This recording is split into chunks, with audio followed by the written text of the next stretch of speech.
We're having a panel discussion called The Business of Disaster, Colonial Shock Doctrine and the Fight for Health Justice in Post-Maria Puerto Rico. It's sponsored by National Nurses United, California Nurses Association, and the Berkeley Center for Social Medicine. And it's part of a series of talks that we're calling Social Medicine for Our Times. This series of lectures and panels is meant to be a conversation between social science and social action toward a response to current events that are related to health and justice. And we thought that it was important to start with a discussion about Puerto Rico, both because of what's happened and what continues to be going on there. I'll mention a few other of the monthly lectures, and then at the end of tonight, I believe Adrian Pine will mention them again. So on February 13th at 6 p.m. in this room, there'll be another conversation entitled No Ban, No Wall, Confronting the Militarization of Our Borders and Communities. On March 22nd at 6 p.m., Beyond Identity, Building Collective Struggles for Racial and Health Justice. And on April 18th and 19th, we'll have two different conversations. The overall title is A Gaze from the South, Jaime Braille and Latin America's Struggle for Health Justice. So thank you all for coming tonight. I'm Seth Holmes. I'm an associate professor here in medical anthropology and in environmental science policy management. And I'm co-director of the Berkeley Center for Social Medicine, which does several different things, but one of them with California Nurses Association and National Nurses United is this lecture series. I'm asked to remind you to make your phones be silent. And then I'll introduce Adrian Pine, who will be moderating tonight's panel. Adrian Pine is Associate Professor of Anthropology at American University and Visiting Associate Professor of Anthropology here at UC Berkeley. She's a longtime collaborator with California Nurses Association and National Nurses United, and author of Working Hard, Drinking Hard on Violence and Survival in Honduras. Thank you. Thank you so much, Seth. And I'm really excited to have all you here at this inaugural event for the series. So my moderating will be pretty minimal. We're going to have 5-minute or so presentations from each of the panelists, and then we're going to open it up for questions. So I'll introduce them now, and then we'll go to the presentations. Cathy Kennedy has been a registered nurse for 38 years and currently works as a staff nurse at Kaiser Permanente Roseville in the neonatal intensive care unit. She's been an active member of California Nurses Association, where she is secretary of the organization, and of National Nurses United, for which she serves as vice president, and was recently elected in 2017 that was as Vice President for CNA. On October 4th, 2017, Cathy deployed to San Juan, Puerto Rico, to lead a team of 50 registered nurses that volunteered with the Registered Nurses Response Network, RNRN, in collaboration with other unions to act as first responders, bringing limited amounts of water, food, and treating urgent medical needs. Upon their return, a small coalition of registered nurses went to Washington, D.C. to speak with Congress about the horrific conditions and lack of assistance by one of our governmental agencies, FEMA. In January, Cathy was elected as a California Democratic delegate for Assembly District number 8. She's an activist, humanitarian, nurse, mother, grandmother of 7, and strong advocate for SB 562, the Healthy California Act.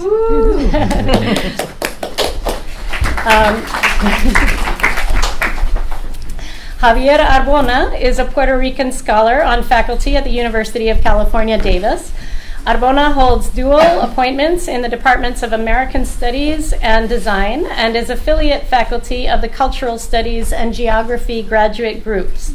He received his PhD here in geography from UC Berkeley, was trained as an... What? Go Bears. Go Bears. Was trained as an oral historian at the Bancroft Library and previously taught architecture at the California College of the Arts. His work engages questions of spatial politics, imperialism, and memory. He's working on a book on sites of Black anti-segregation resistance in the history of the Bay Area, tentatively titled The City of Radical Memory, Spaces of Home Front Repression and Resistance in the San Francisco Bay Area. In addition, Arbona was asked to co-author a white paper about Puerto Rico after the hurricanes of 2017 for the American Studies Association. Vincanne Adams is professor of medical anthropology and vice chair in the Department of Anthropology, History, Social Medicine at UCSF, forming a core member of the joint program in medical anthropology with UC Berkeley. She is the author of 7 books and numerous articles, the most recent of which include Markets of Sorrow, Labors of Faith, New Orleans in the Wake of Katrina. That is not the most recent. It's the third most recent, but it is recent nonetheless. An edited volume, here we go, the others. An edited volume titled Metrics, What Counts in Global Health, and a recent co-authored book titled What's Making Our Children Sick, exploring the links between chronic health disorders and industrial food, as well as what parents, children, and integrative medicine can do about it. In addition, she is the editor of the field's flagship journal, Medical Anthropology Quarterly. So welcome to the panel, and we'll let Cathy Kennedy start. All right. Well, as you know, my name is Cathy Kennedy, and I've been a registered nurse for the past 35 years. So I'm not 35, 38. Excuse me. And I'm really honored to be one of the panelists tonight.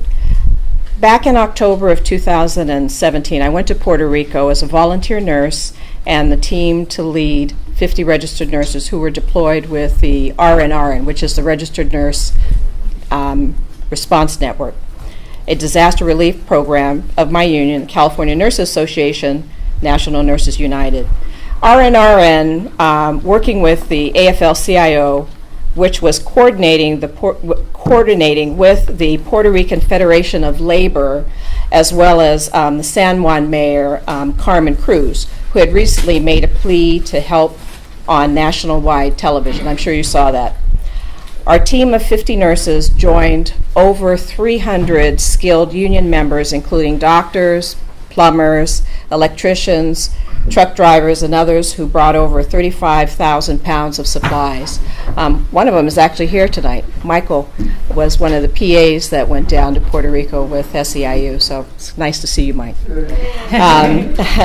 As the lead RN for the healthcare teams in Puerto Rico, it was my responsibility to oversee which municipalities the teams were visiting and to also track the health assessment of these communities, including whether or not people had received aid from FEMA yet, whether there were medical services, food, water, basic supplies, and I could go on with that. Let me explain to you that the nurses and the doctors, when they went out to the countryside, they saw a lot. They saw a lot. The expectation was they came to volunteer their time and their expertise as nurses, but instead we found ourselves unexpectedly as in the first responder role, often first to arrive in communities that had no basic services, no electricity, no drinking water, clean water, not enough food or even access to medications or healthcare services. So if you can imagine that, I mean, here we are in the United States, but over there, it was devastating. In some cases, nurses had to clear debris in the roads in order to drive into the communities that had not been visited by any aid agencies for 2, 3, 4 weeks after Hurricane Maria hit. Many people continued to live in homes with roofs that were blown off, sleeping on soaking wet mattresses, and our nurses and doctors identified black mold that was spreading inside their homes, which caused rashes, severe respiratory infections, and other serious health problems. In many places, downed power lines, debris from the storm stood untouched, and trash was piling up, creating hazardous conditions. People were so desperate for water, they were forced to make terrible decisions, to the deadly dehydration or to drink the contaminated, still reminds me of this, drinking from contaminated streams that could also lead to death. While we were there, we were beginning to see people that were showing signs of leptospirosis, which is the deadly infection. It's treatable, but if they don't get the medication, they could die. And people did die. One of our nurses described going into communities where every single resident was suffering from conjunctivitis. Nurses went door to door and saw people who they were afraid would die before food, water, or medications could reach them. Everywhere the nurses and the doctors went, they were met with remarkable, courageous, and generous spirit of the people of Puerto Rico. Going from door to door, the nurses would stop for their visits, and sometimes, the people would want to try to provide them with meals. This was the only food that they had, and to turn it down would be disrespectful. So if you can imagine that, the nurses really didn't want to eat their food. I mean, they really didn't, but, they did their best with what they had, and so they knew that they wanted to come back to that particular community. Since they gave them their food, they wanted to return the offer. Almost every person that we encountered had said that they had not seen FEMA or anyone else bringing aid, and on few occasions where FEMA did come to the neighborhood, people had to start lining up the night before. They had to wait through the night and day, and on one occasion when the nurses arrived in the morning, there were multiple people who had already fainted from heat exhaustion while waiting in line with no water. We were shocked to learn that when they got to the front of the line and they were asked to fill out paperwork instead of given food or water. Sometimes they were given a small bottle of water and a snack-size pack of Cheez-Its. They were then told to either call or email FEMA in order to file or follow up a claim. But nobody had electricity or cell service to do that. So really, it was impossible and didn't make any sense. It absolutely made no sense. And so we saw that. So in desperate effort to help, the nurses we became the public health nurses. They were so smart in developing a flyer to teach the people how to clean the black mold from their walls using a recipe of Clorox bleach and water, how to even turn contaminated water into drinking water. And Michael here was very instrumental in really doing a great job in teaching that. Remember that?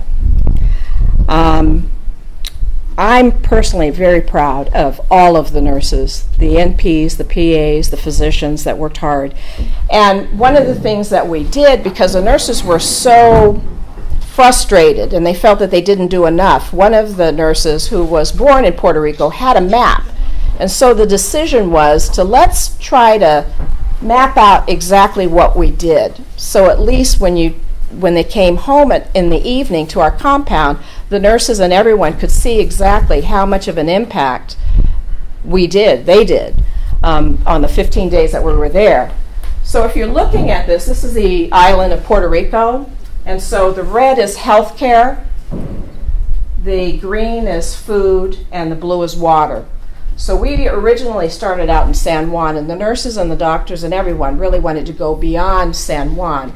This is where Mayor Cruz was. But there were other municipalities that we really wanted to go out and find out what was going on. So at the end of our deployment, which was, I think the last day that we went out was around the 17th, I believe, and everybody started going back to the States on the 18th or 19th, you can see how much was accomplished in that period of time. And I think that helped all of us say that, you know what, this is a start, but it was a visual. So for 327 people, 80 of which were physicians, PAs, nurse practitioners, this is amazing. It's amazing.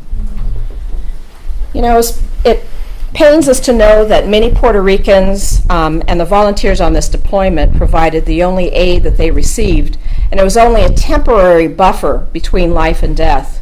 If our volunteer nurses can provide this aid, how has our government, with all its resources, been unable to do the same?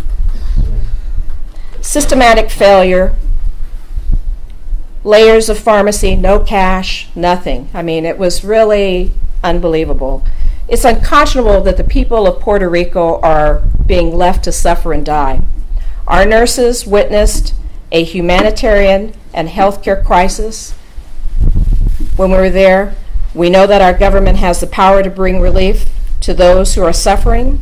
And when we returned, we wanted to honor the people of Puerto Rico by continuing to fight for them.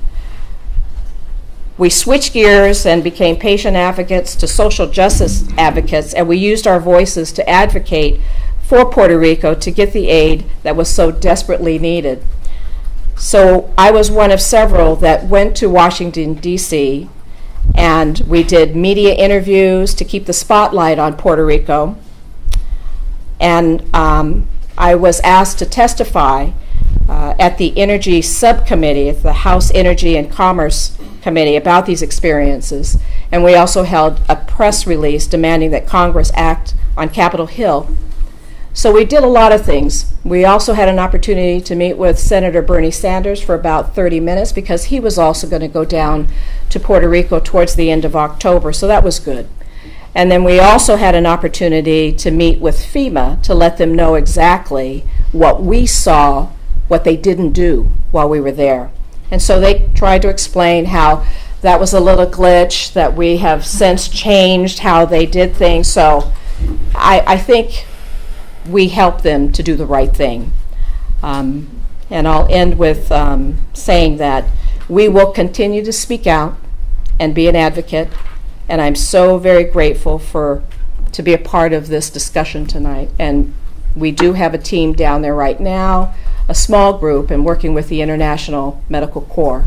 So we are going to continue to make sure that Puerto Rico gets what it needs, because they are people, they are part of the United States, and we need to make this right. So thank you very much.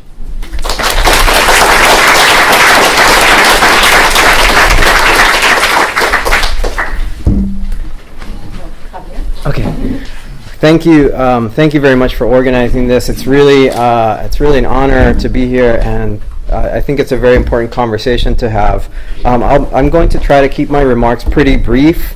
I wanted to make three major points. I was going to organize my talk around sort of the idea of abandonment, first of all. Second of all, I wanted to speak a little bit to the issue of U.S. citizenship in Puerto Rico, and then something I've been discussing as what we've been calling unconsolable debt, the unconsolable debt.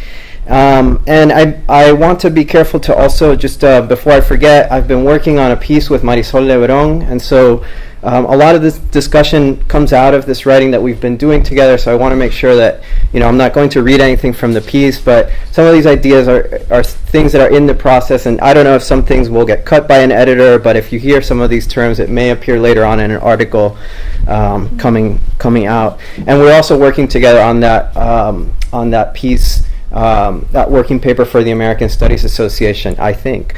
So that's also sort of a lot of stuff that we're currently in process with. So first of all, I wanted to really, these comments that Cathy Kennedy just made are I think really important and an excellent transition to what I want to talk about, which is this kind of contradiction of the abandonment, right? And I think it's very much true that Puerto Ricans have been trying to demand that the U.S. step up, right? This really kind of picks up on what the comments just framed, right?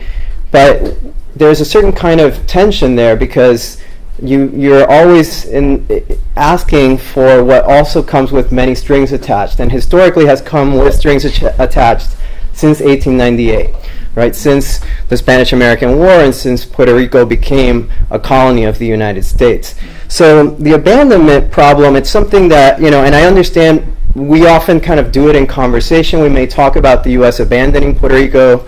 You hear many times, especially in the liberal media, but also it can come from sort of more right-wing or conservative sides of, the commentary and op-ed pages, that the United States is not doing what it should be doing for American citizens, and so that Puerto Rico has been abandoned. But we have to remember that Puerto Rico still has Even though some of the major military bases have closed, it has a major NSA surveillance base in Sabana Seca, has U.S. drones have flown over Haiti, taking off from Aguadilla, from Ramey base.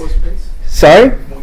Muniz Air Base, Fort Buchanan. So it is very much a continuing military site, and actually more intensified, not so much under U.S. Department of Defense branches, but now under Homeland Security and operations like migrant interdiction in the Caribbean or migrant detention, especially targeting Dominicans, Haitians, but also Chinese people, many others that arrive through the Caribbean.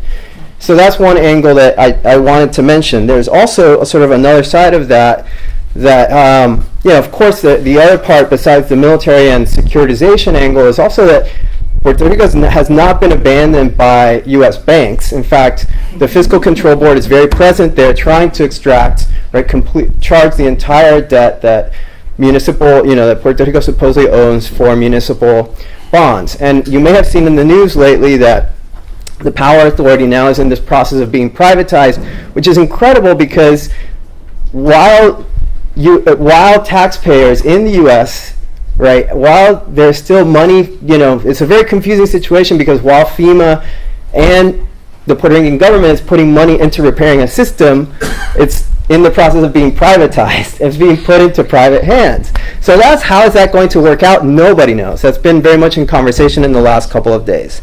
And that is not abandonment, right? That's actually very active presence. The second point, I'll just jump to the second thing I wanted to say since we want to kind of get to conversation, is also the contradictions of citizenship.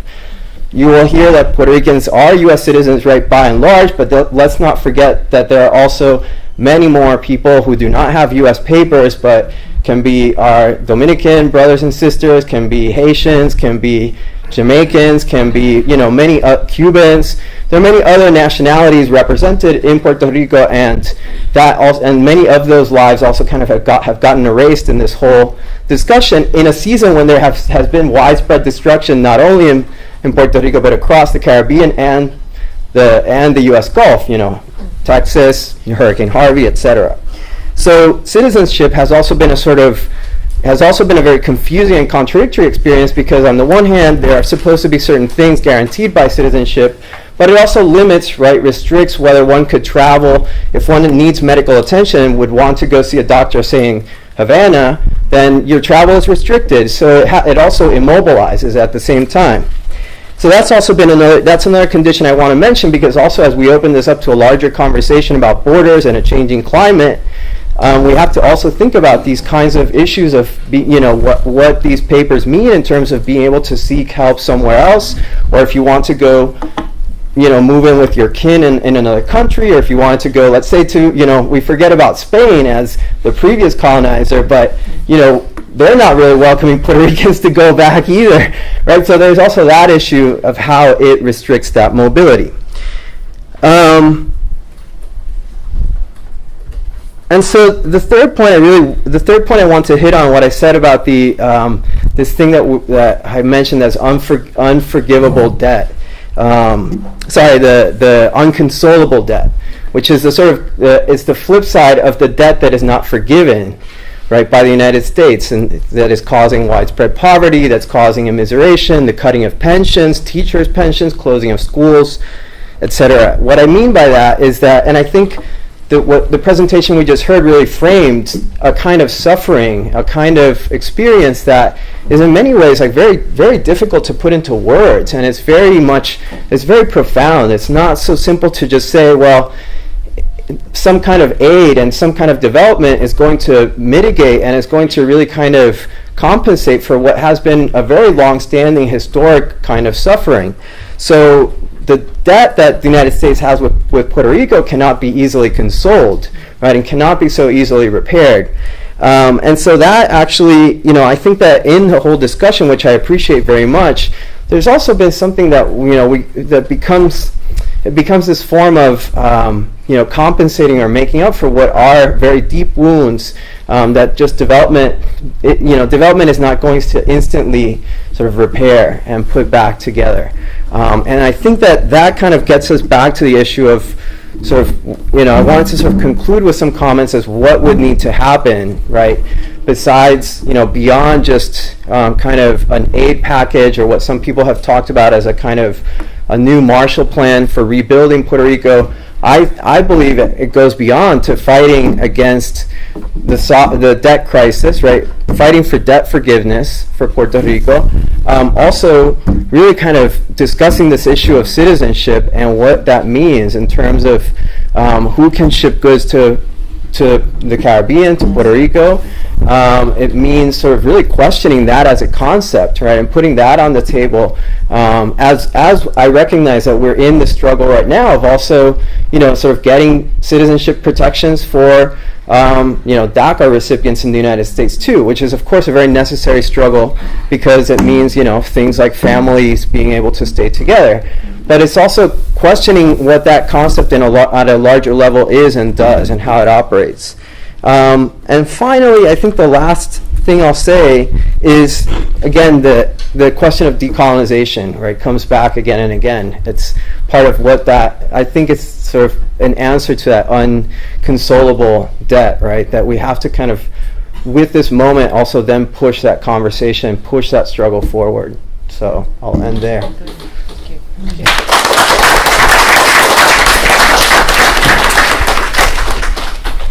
Okay, my turn. I have to say, can you all hear me? Okay, I don't have a real loud voice. So I also want to say that I'm really honored to be here with Cathy and Javier, and I really appreciate the opportunity to revisit a project that I was involved with many years ago now that produced this book, Markets of Sorrow, Labors of Faith. And I don't speak as a person knowledgeable about Puerto Rico only as a person who knows what happened in Hurricane Katrina. And I have to say, though, that listening to both of you, I'm shaking because it is so much the same story. And I've relived this every single hurricane, after Sandy, after Isaac in New Orleans, after Sandy, Houston, Puerto Rico. I mean, it just keeps happening over and over again. And so I am pretty certain that almost everything that you could find in that book will pertain to what's happening right now in New Orleans, with some exceptions. I mean, they're not the same place exactly, and there are some differences. So I thought what I could maybe bring to the conversation are just a few points that I make in the book about how we go about, generating some insights about what's going on in this predicament from a social science perspective. So I relied heavily on this notion of disaster capitalism to make sense of what was going on in New Orleans. I read Naomi Klein's book, The Shock Doctrine. That also helped immensely.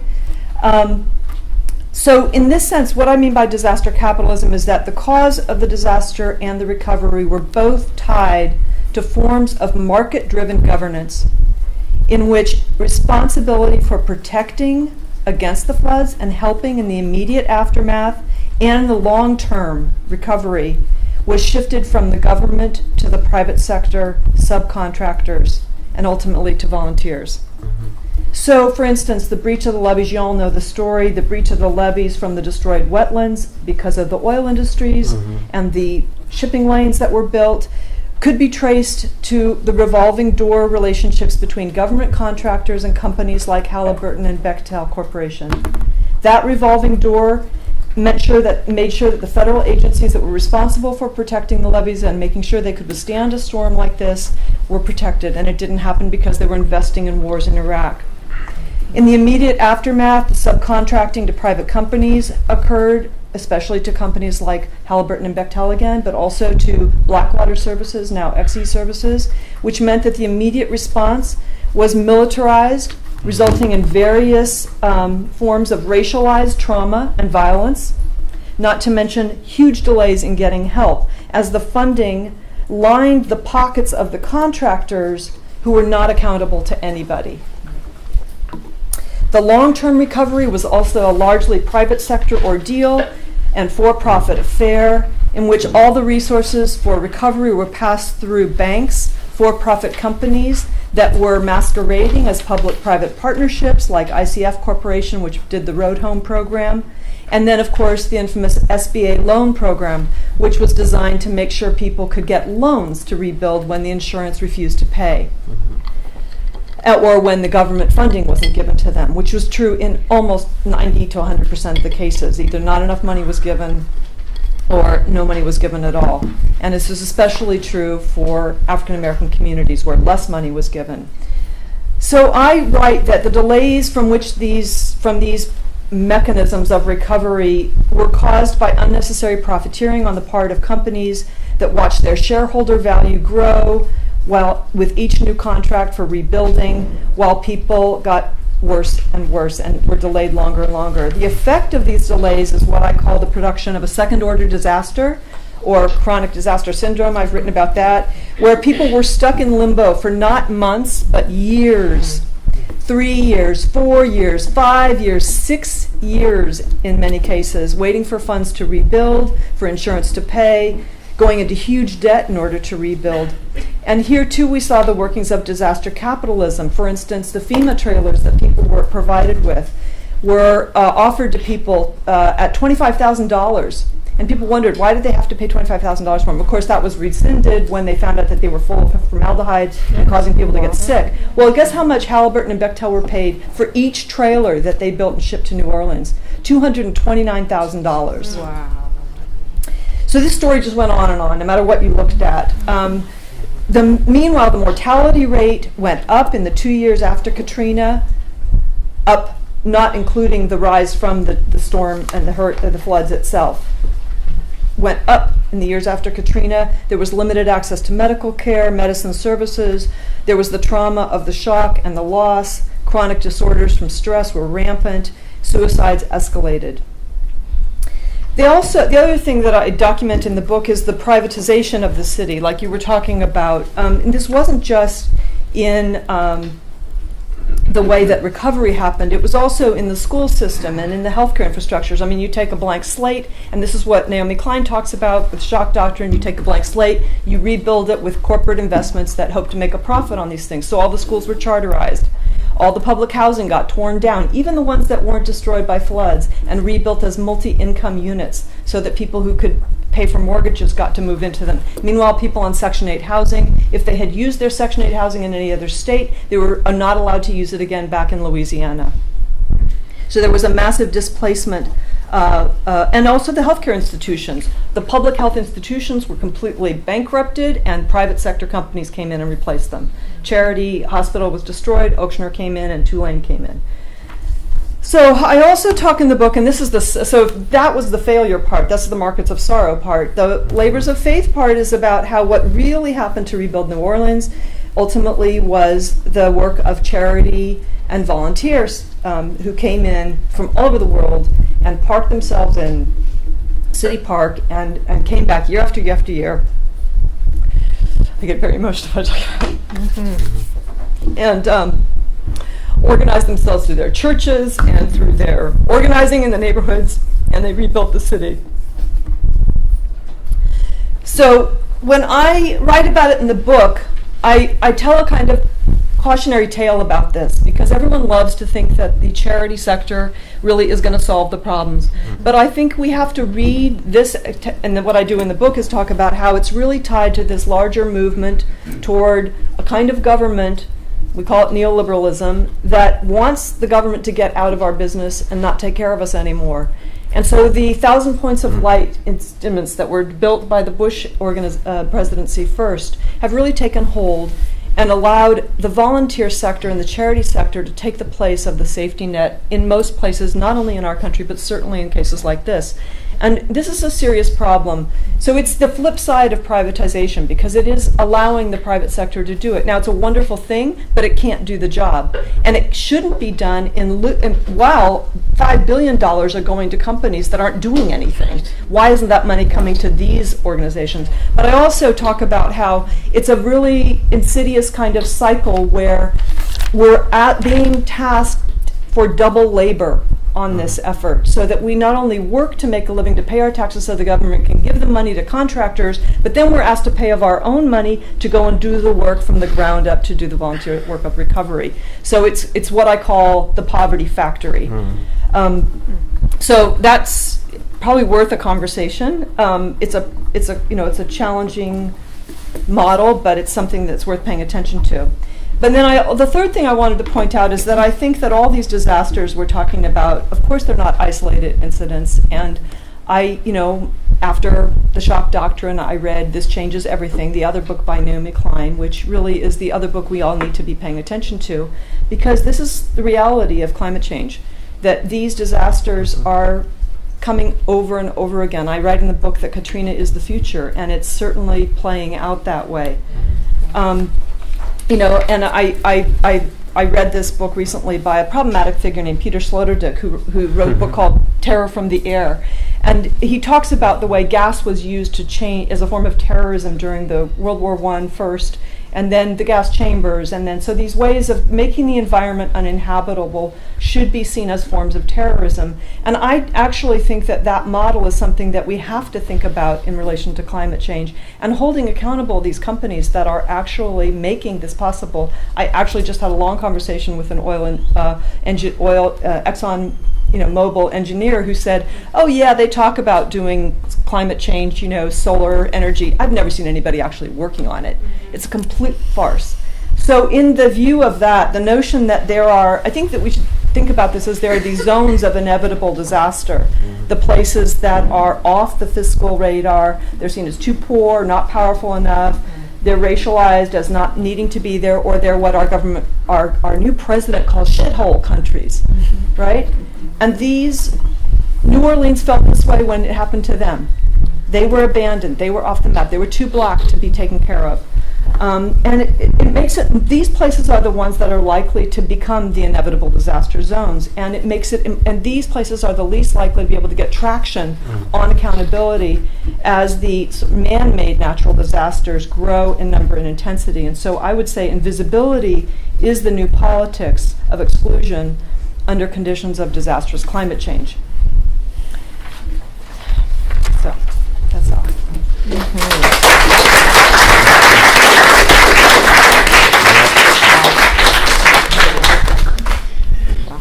Do any of you have questions for each other to start out with, or should we just open it up? Open it up.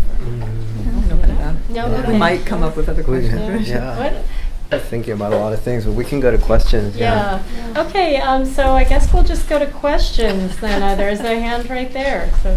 Yeah, my name is Ricardo Ortiz. I'm a survivor of Hurricane Maria, and I got the hospital papers. So the business is right here. Administration Hospital in San Juan. And also I was hospitalized with pneumonia, I had blood pressure, and I suffered a wound helping neighbors of mine, rebuilding the community. And it was a journey for me. I was isolated, taking help. And I was treated at the Hospital San Pablo Interamerican, which is in Caguas, which was one of the cities that was destroyed by the hurricane, big time. And at one point I had to walk, before I was admitted to the VA finally, I had to walk 6 miles, wounded with a cut, in order to go to my nephew's house, to him to take me to the VA, and finally I was hospitalized and discharged in October 2017. I just want to say a couple of things as a Puerto Rican. I'm also an activist for Puerto Rican independence and trade union rights, etc. Puerto Rico, and thank you, compañero Arbona. His father was a distinguished writer and activist. He comes from a noble family. Turning red. No, I've been outed. The USA gave us citizenship in 1917 because they want to recruit Puerto Ricans for war. Actually, the Puerto Rican Citizenship Act was approved, and immediately Puerto Ricans were drafted into the U.S. Army, because the U.S., if you read Woodrow Wilson's 14 points, he was challenging other European nations that they had colonies and these subjects were not citizens. So he did that, and the U.S. did that in order to start drafting Puerto Ricans for American wars. And Puerto Rico had the first sweatshops in the world in Operation Bootstrap in 1950s. And so it's very present in the American imperialist mind, cheap labor. Yeah. And also in terms of establishing, like Comrade Arbona said, military bases like, Vieques, which was a naval training ground. And we have to fight to get these polluting, destructive American installations out of the country. And, I don't want to overextend the time, but there is a couple of things that need to be said about it. Mm-hmm. Yeah. And also the fact that in Puerto Rico, EPA allows the levels of contamination higher than in the United States. And actually, before the hurricane came, communities were working, trying to get a polluting plant owned by Waste Management, which is a private company based in the United States, and they do operate in the Bay Area out of the town of Peñuelas, which was making a lot of hazard in the eastern Fly ash. the island. Mhm. Yeah, Fly ash, and the military presence is still there. Actually, in Camp Santiago in Salinas, Puerto Rico, it's a big training area that the U.S. Armed Forces train also Caribbean police and military forces. That happens. And also it's an economic draft. Puerto Ricans have been drafted disproportionately for American wars, and due to the poverty of the people, large numbers of Puerto Ricans join the armed forces just to see a way out. Sure. It's so strong that many people like me have conscientized within the American armed forces, have become independentistas and socialist fighters. I just want to end by the solution to this. This is not isolated to Puerto Rico. It's an international crisis of capitalism. Even somebody like Lawrence Summers, who was Secretary of the Treasury after a United Monetary Fund official and a World Bank Vice President, he has predicted that in this year or the next, it's going to be something like a recession. And we are not isolated from the world. And in colonial territories or in territories called the Third World, this crisis will deepen and will be harsh. I just want to end up right here. I have spoken in a couple of churches already. I have been invited to speak at the University of Memphis on the March of March, invited by Professor of History Brian Kroeber. If anybody wants me to speak to your group about my experiences, or invite me to something, I'd be very glad. And we can not only include my experience, which is not the most important. The most important is the welfare and the well-care and well-being of the people of Puerto Rico and the working class around the world. That's right. Thank you. That's right.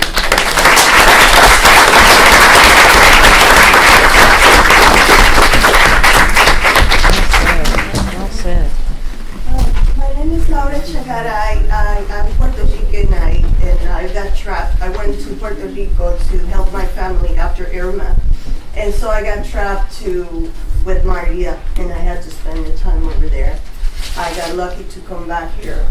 But I wanted to, I'm also KPFA apprentice at KPFA in Berkeley, and I'm committed to produce shows after shows about disaster capitalism in Puerto Rico, because I think it's crucial to understand what's been happening in Puerto Rico since 1898. The very reason why we're part of the United States is because of disaster capitalism. And the way we became part of the United States is because they saw us as a way to get more money into their coffers, including the human factor that he just mentioned. And I think that a lot of what has to happen in order for us to move into a better place is to be aware of this situation. Once you start understanding it this theory of disaster capitalism, everything starts to fall into place. And my question to you is, what should we do? Have you seen a way out of it? Is there any inkling of any political action whatsoever that we can take as a group? Because I can attest to the fact that all of these things are actually happening. I've been on the pulse of the news every day, I'm preparing a show that will go in the air on February 2nd at 7 p.m. And I'm trying to gather all of this information, including the autonomous responses in Puerto Rico, which I think it's what I want to focus on because it's the only thing that gives me hope. But other than that, I want to ask, what can we do? What is, in terms of political pressure and action, is there any way out? Or anything that we can start moving in that direction? Do you want to answer? Go ahead. I think that's an excellent question. I guess I would draw on recent events that have happened. I think there are people who sort of begin to point the way, including actions that have happened in New York City, the strike debt working group. People have organized to protest the Fiscal Control Board, to show up at the footstep of big banks, and so it's in a way showing up at the choke points, right? In a sense, that's, I think, one of the ways in which there are small wins, right? And you have to I think you have to zoom into those and be able to underscore those and sort of really move up from there, sort of scale up from there. So, because I think it's easy to just get kind of like, what will we do? Is there anything we can do? And it's easy to become defeated. But I think there are things to notice that are, I think, successful and work out from that sort of zone. I would say, what you're doing is really good. Being tactical about how you explain what's going on. I always argue that you should follow the money. So trace where the money's going and where it's not going, and make it public, make it very public. But undermining the whole edifice is pretty hard in the current climate, obviously. One of the persons who I talk about extensively in this book, who organized neighborhood rebuilding in her community, gave out the book to all of her. She was at several Senate hearings like you've been. So many parallels. And she gave the book out. But, I'm sure they didn't read it. I don't think their aides read it. So we're in this weird climate where there's a real knot around thinking that the big corporation can actually solve these problems. And I don't know how you get away from that, other than doing the kinds of things you're doing and making it clear, that there needs to be accountability for all of these things. Even little things. This person who spread the book around said she wanted to work with some senators on creating these councils, disaster, councils, to get money away from FEMA, so that groups like yours can get direct aid to do the work they want to do. But it's really uncanny because it's been a long time since Katrina, and we still have the exact same things happening. I think it's really important that we don't forget. I think it is really up to the people. And the more that we shine the light down on what's happening, Katrina, all of this. These are people. So I hate to use it. We have to take to the streets and really keep it alive, and let them know and hold them accountable, and make sure that the money follow the money. I think that's starting. I think people are fed up. I think that this is the time. We need to do something. People are fed up, but not enough people are fed up. That's how I see it. I think that we need to get a lot more people angry with this before things have to, start shifting. A lot of maybe other people in the room don't know that the Puerto Rico government hasn't received any money so far. And $5 billion's been allocated. And the only hope they have is for a loan. Which will be some $1 billion loan that they will have to repay somehow. It's being used as a shaming tool, actually, against the Puerto Rican government because it was already in debt. It's like the corn laws in England. But I think also we forget that it's important to discuss the fact that there were massive protests around the fiscal board, and it's easy for that to sort of fall off the radar from the news media. This is before the storm. This is like May Day 2017. There have been, people have taken to the streets, and then the thing is that it's easy to it's easy to sort of, amnesia sets in quickly. Yeah. It's like there was no march. There was nothing happened. It will not be in the pages of the newspaper, but people have done stuff, and so, unfortunately, it's a slog, but you kind of have to keep at it, because otherwise, that will get overwritten pretty quickly. We certainly are doing that. Other information is that the law that created the fiscal board, the Promesa law, that was signed by Obama, makes it illegal to protest in Puerto Rico. And all the teachers that are protesting the closings of schools, including the parents that are beginning to homeschool their kids, have been arrested for protesting. So this is happening on very many levels, and it's a concerted effort to choke the economy and choke the people who are protesting. So I'm on the lookout for ways to make anything better right now, because everything I'm encountering, it makes me more and more desperate. If I could jump in here for a second, just also with another comment, is that part of what made people vulnerable in terms of health in Puerto Rico, or even more vulnerable to the ravages of the hurricane, was the fact that the healthcare has been increasingly denied to people in Puerto Rico. So Medicare access has been really cut. And that makes people even more likely to become sick in a disaster. Really what we need is universal Medicare, as opposed to cutting it back, which makes people more vulnerable to sickness. And that's a fight that we have throughout the entire United States, as well as Puerto Rico. And it's a fight, I think if we engage in these broader struggles on a broader collective level, then it also begins to address, barring decolonization, which unfortunately, if Puerto Rico is part of the United States, then everybody needs to have a right to universal health care, to single payer. No, and the fiscal board, there's no doubt the fiscal board is a complete disaster. The hurricane disaster is founded upon the disaster that is the fiscal control board, under the Promesa law that was signed under Obama, and it lowers minimum wages, for example. How do you get health care with falling wages when the price of food has gone up, the price of basic necessities have gone up? So really on a very fundamental level, that cost of living is only increases for people on the everyday level. So. Which is sort of like an extreme case of what the rest of the country is going through, in a sense. This hyper concentration of wealth in the hands of a few people.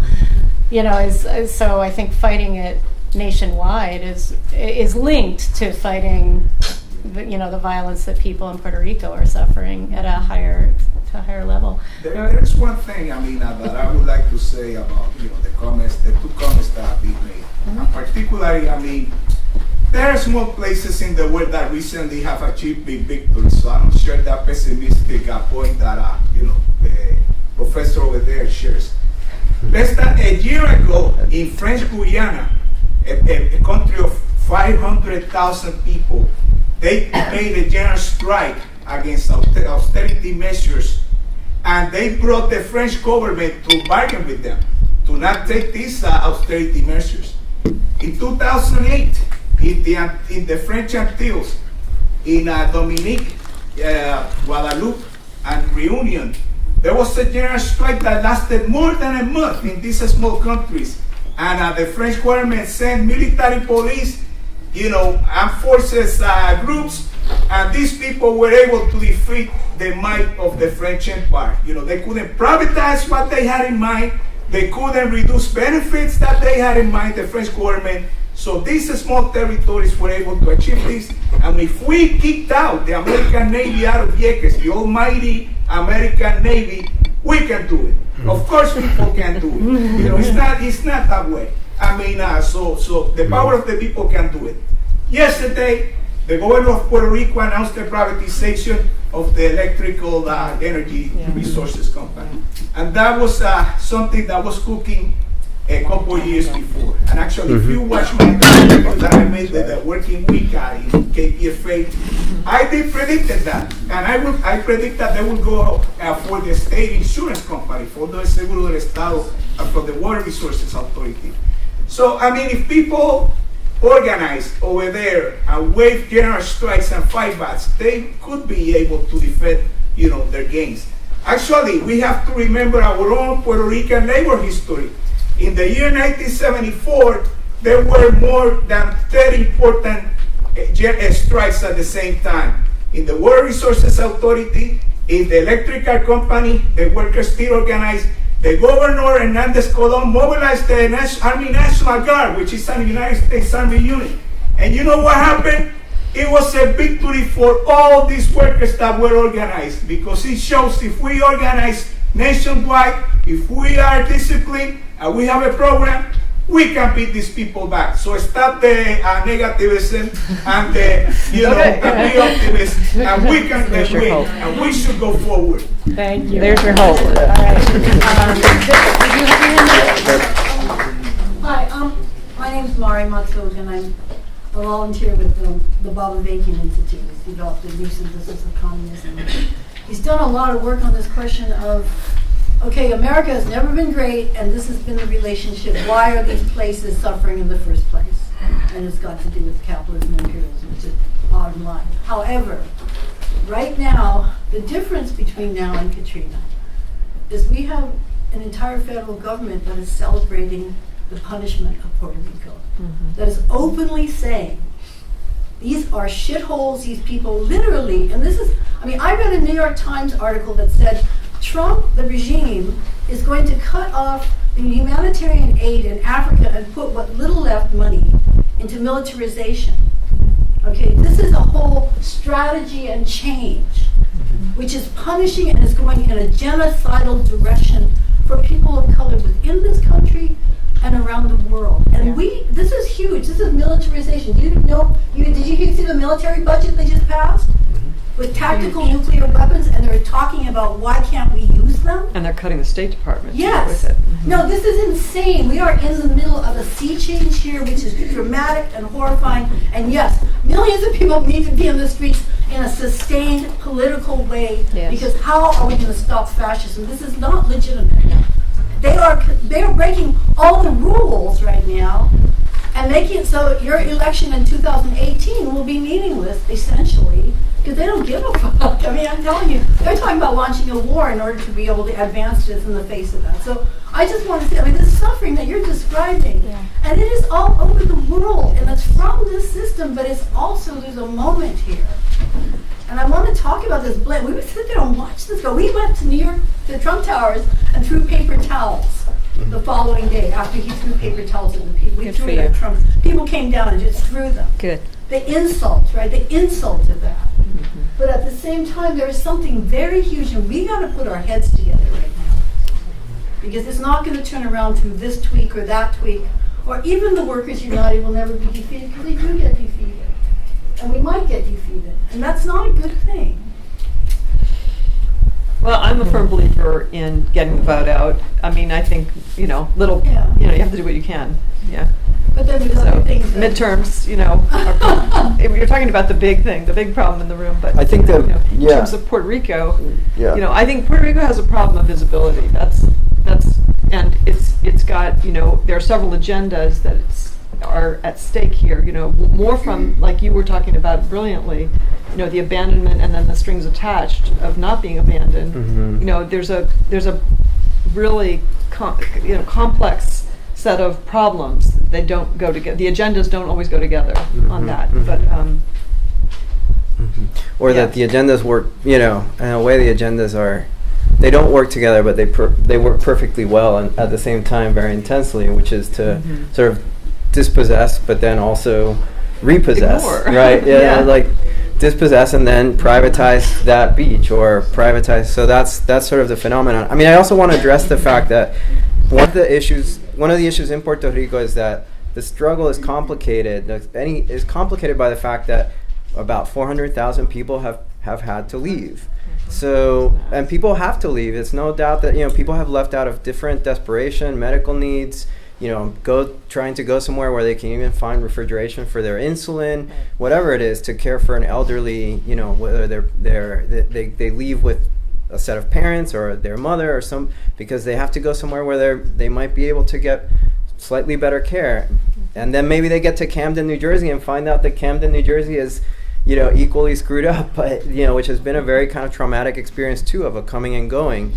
But I think that really is something that has posed really serious issues in terms of organizing, because we are I don't want to get into the pessimistic mode. It's not about a pessimism, but it's it's about a realism of how do we organize when this means that people are moving in various directions and creates a struggle that is actually multi-fronted, not just in, perhaps in contrast to other places where workers could take to the streets. When you have people getting on planes also, as they will have to in many cases, that's a whole other scenario.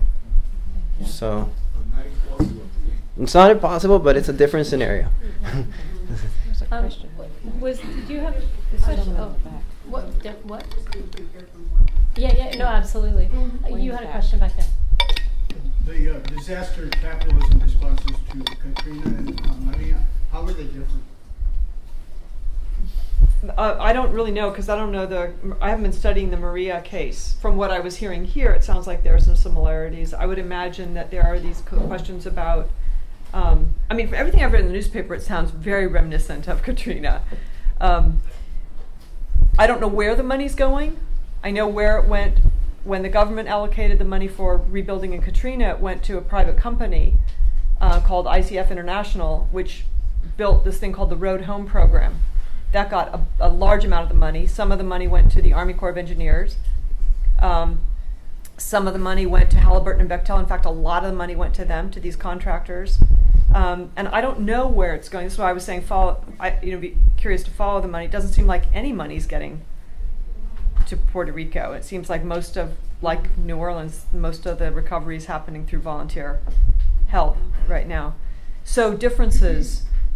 One of the things that when I went to D.C., one of the House of Representatives said, he was from Puerto Rico, and he said, really, I think the comparison is the fact that it's people of color, that they were really concerned, well, he was concerned that, because it was, more darker skinned people, that they really didn't want to provide any assistance. And so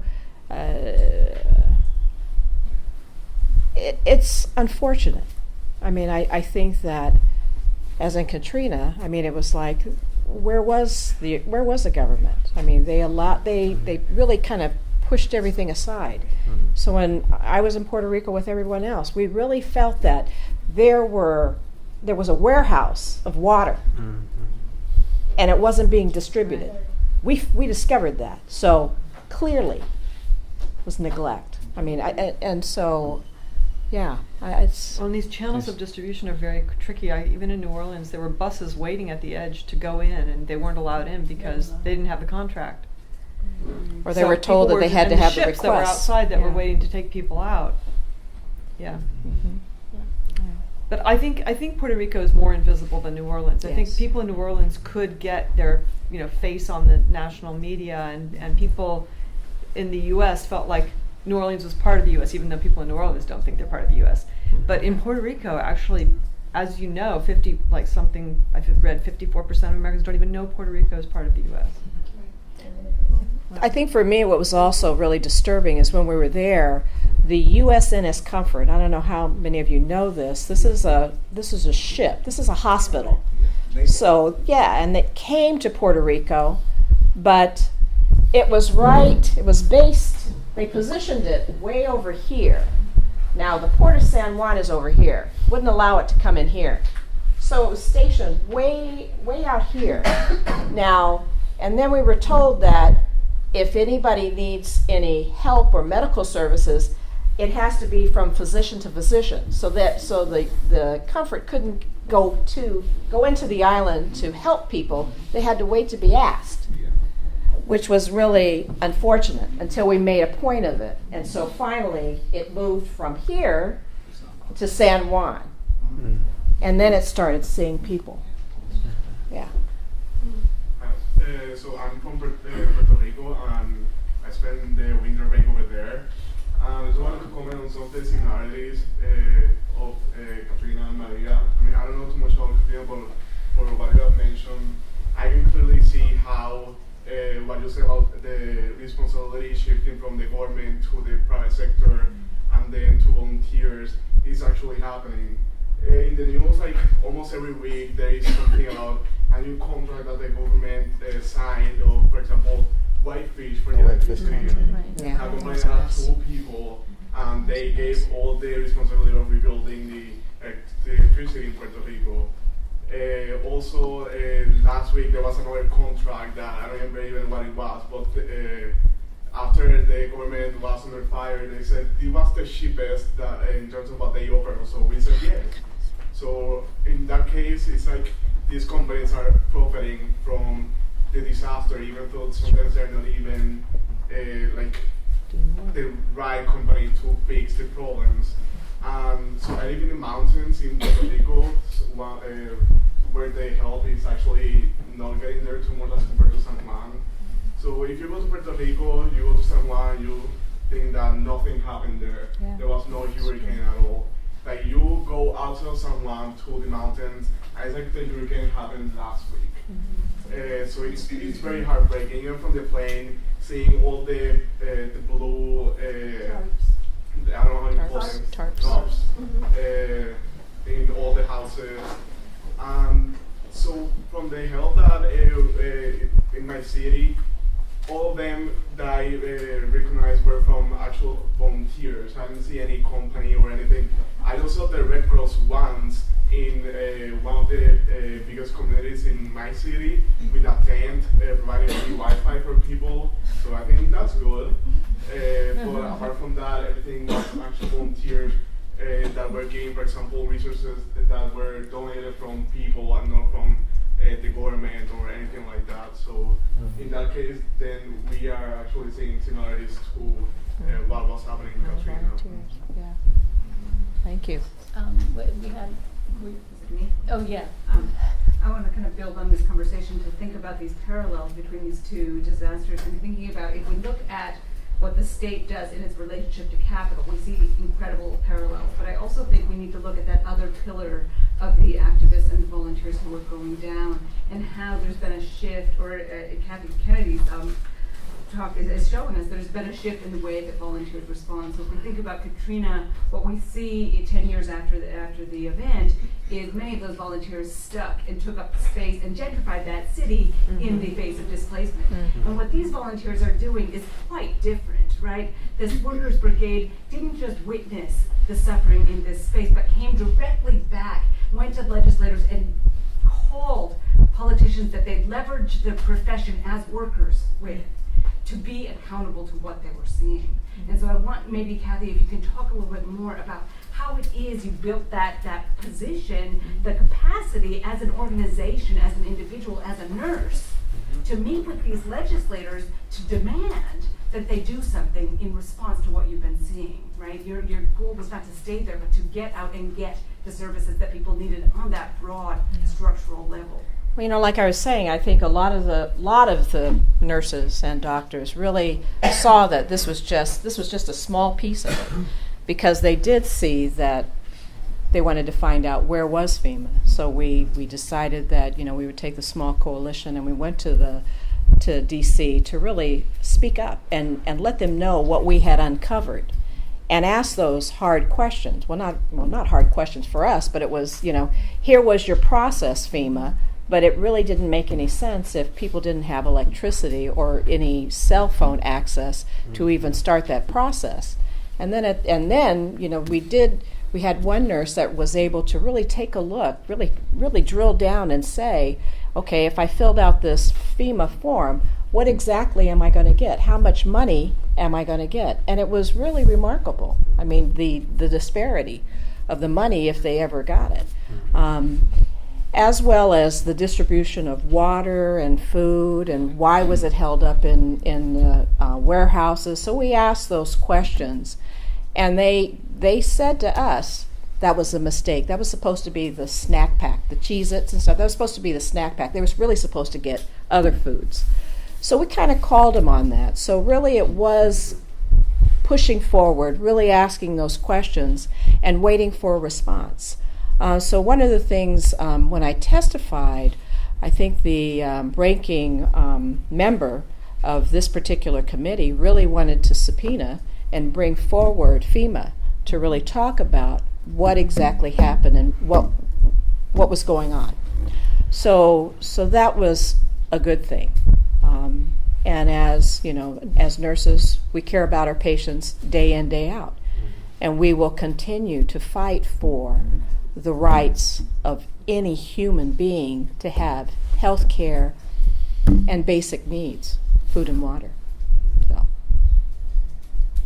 Actually, the General Jeffrey Vincanne, he said that he hasn't seen. He was in charge of the military task force in Puerto Rico. He said, and I quote, and he said, any article you find on the internet, that he has never seen so much devastation.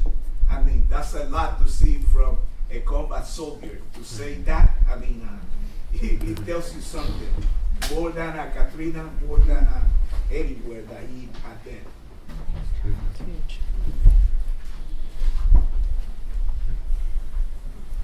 Other questions? Yes. You had one. Okay, well, I just wanted to talk about the difference between Katrina and Puerto Rico. The big difference is Trump. Katrina people didn't get paper towels tossed at them. And that's just the symbolic of the attitude of the government towards Puerto Rico. If Katrina was considered part of the United States, Trump made statements saying that, we were, it was just so unfortunate that we were just in the middle of the sea, this big ocean full of, you saw that ocean water. So meaning that, even if they had any intention of helping us, we were too far away to get to. And one other thing that I wanted to expose is that my father has been working since I was a baby to tell people in the mountains of Puerto Rico not to sell their land because mining companies were after that. And for me, that's the very reason why the aid was not getting there. Because there's all kinds of minerals, precious minerals in the mountains. And of course, if the people in the mountains don't get the help, they're gonna die, they're gonna leave the country, they're gonna abandon their properties. And guess who is going to scoop them up and exploit them? We're heading for a major so far what I've been seeing is that economy is being choked to death. That's what they want to do. This is why I'm so active right now. And I invite everybody, I'm sorry to pitch my show because this is what I'm trying to do. I invite you to listen to my show and recommend it to anybody that you know.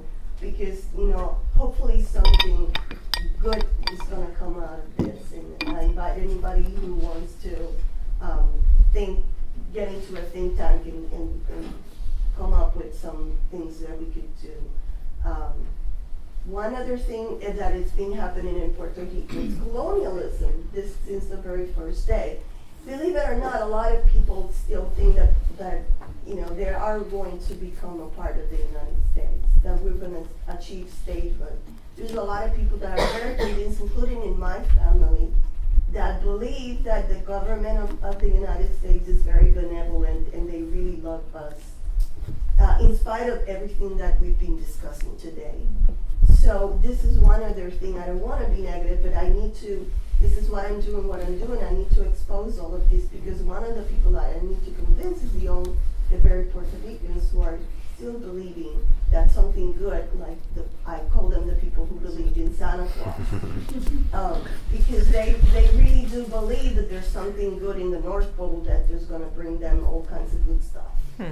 And that is the result of internalized oppression and colonialism since the very first day. So That's one of the differences between us and people. Just two quick questions on a more speculative level. The first one being something that you mentioned about the pro-statehood party, since all of Puerto Rican politics are sort of built around this major ideological separation. How do people that believe in pro-statehood, how do you think they're going to feel given the current situation?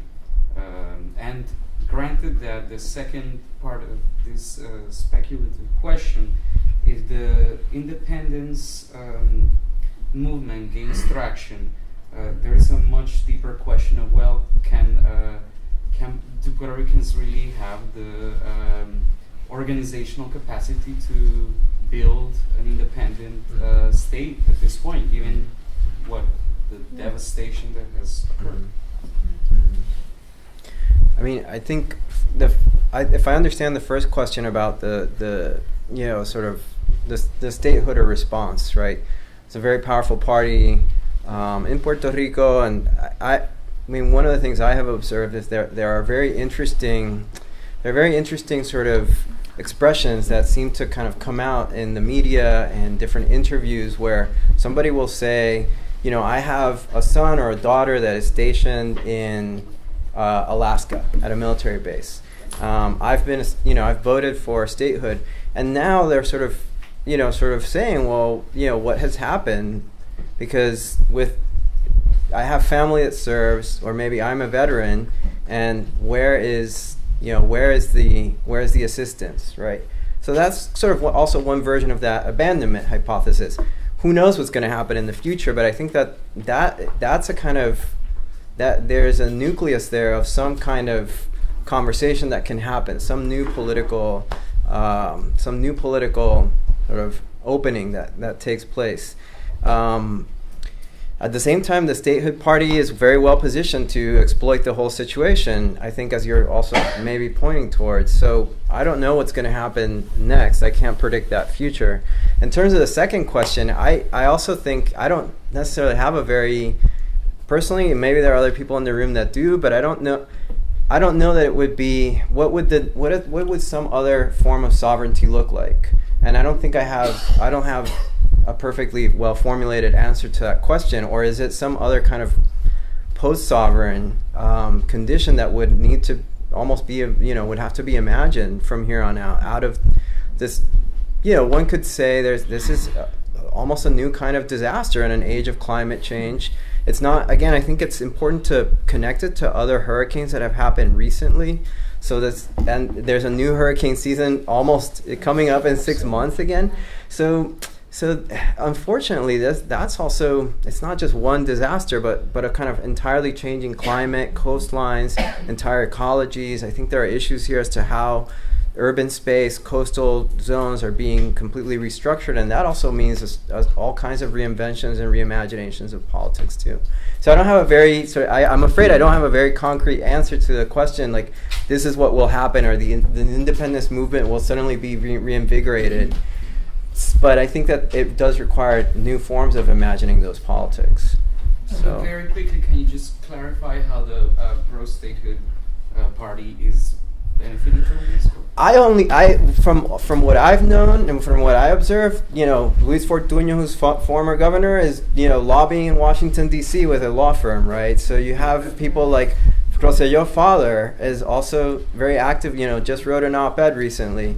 So in terms of connections and in terms of also having a strong voting base among Christian fundamentalist churches and so on, it's in a position to also actually come out. Not that statehood will be attained, but that the party itself can become stronger. But I don't have any, I don't think, again, I don't look into the crystal ball. I don't know what will happen tomorrow. So, yeah. How are we doing? Okay, yeah, go ahead. Question, please.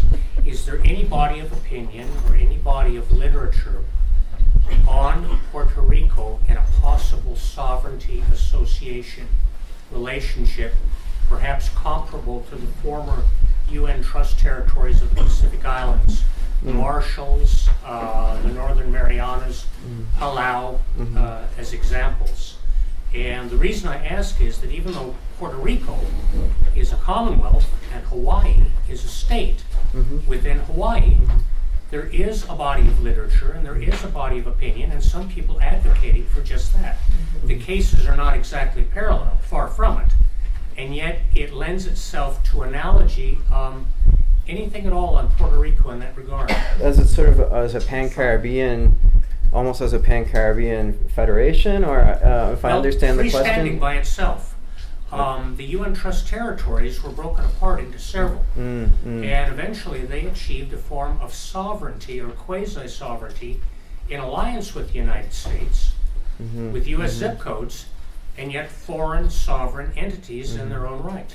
There is, so, I mean, the only thing that comes to mind is there has been a soberanista movement that has pretty much formulated that idea. I haven't heard anything from the soberanistas in the last year. So, and with all this, I don't know if other people know, but I don't see that kind of in this post Maria scenario sort of leading to any reinvigorated discussions. But perhaps I'm ignorant to it. So. Briefly? Yeah. On the pro-statehood movement, I mean, even that they win elections at times, they face a big credibility crisis and, the position of the U.S. Actually, the pro-statehood party held the plebiscite on July, and they only had probably 20% of the eligible electorate. So you see, that's a complete failure. And the previous Luis Fortuño administration talking about held a plebiscite that, if you counted the people that throw the ballots in blank, the people that voted for some sort of a commonwealth, plus the independentistas, the no-voting bodies that were eligible, statehood doesn't get the majority. You see what I'm saying? So it's completely contradictory. I'm thankful that I did not come from an independentista background. I became unpracticed. And some people have said over here about old people. Actually, the future is the young people. These are the ones that work, that can paralyze the economy, that go to campuses. They got the social power. And actually, I have been living by neighbors of mine that have been pro-stateholders, and they same stateholders have called for a general strike and participated in general strikes against the powers to be. So people can change in the phrase of events radically. It has happened in every revolution in the world, So the facts and the dynamics of the events can change people overnight. That Comrade probably didn't know anything about Puerto Rico. And look how concerned she is about Puerto Rico now. So that has happened in the past. That has happened in the past.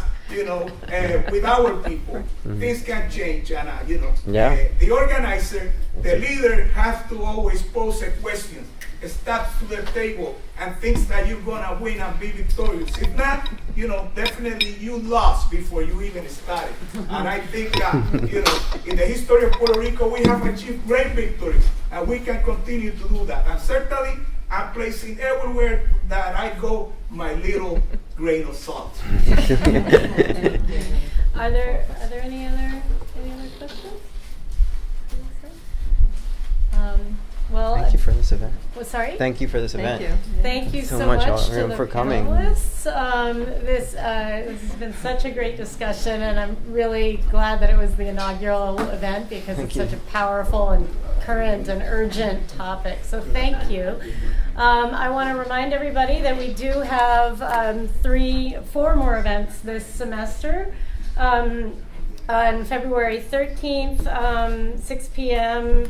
here, No Ban, No Wall, Confronting the Militarization of Our Borders and Communities.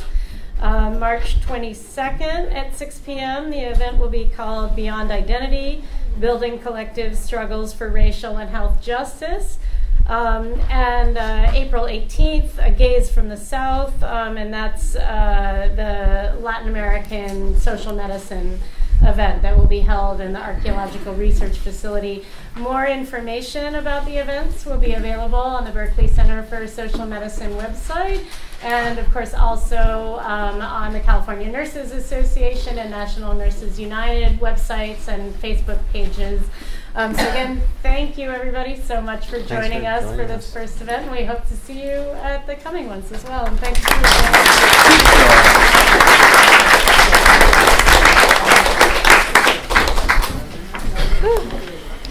Have to get your book. Yeah, oh God, it's so sad. It's so sad. I was like had to be in tears when you were telling me about these. Well, you know, and then Oh I my went God, back to, it's I went to New Orleans, and I had been there before Katrina and came back. I went back maybe 2 years ago. I was shocked at the change. Oh, really? How they built it up. Thank you so much. I love these talks because they're so informative and good information. Oh, good. I'm glad you enjoy it. Oh, all of them. Because you know what? I get an education, I get a free education on what's happening in the world. And then once I edit it, the video, and then, you know, I can go back over it again, you know. So this is the best job I have. Learning while I'm working. Okay.